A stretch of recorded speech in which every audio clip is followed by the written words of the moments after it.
సమాజం ఎంతగా చెడిపోయిందర్రా. చిన్నవాడు మొదలుకొని పెద్దవాడు వరకు ప్రతి వాడు నేరస్తుడిగా మారిపోతున్నాడు. దేవుడు ఊరుకుంటాడా? ఈ చట్టాలు ఏమి చేయలేకపోతున్నాయి. కానీ దేవుని చేతిలో ఒక చట్టం ఉంది.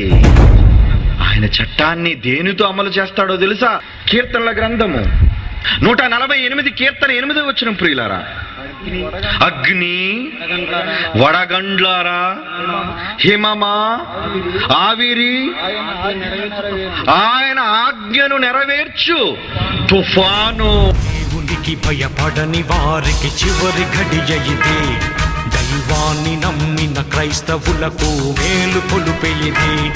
ఈ ప్రకృతే దేవుని ఆయుధం, ఈ ప్రకృతే దేవుని ఆయుధం. మార్పులేని మనిషిని శిక్షించడానికి మనిషిపై వస్తుంది ఈ ప్రళయం. తన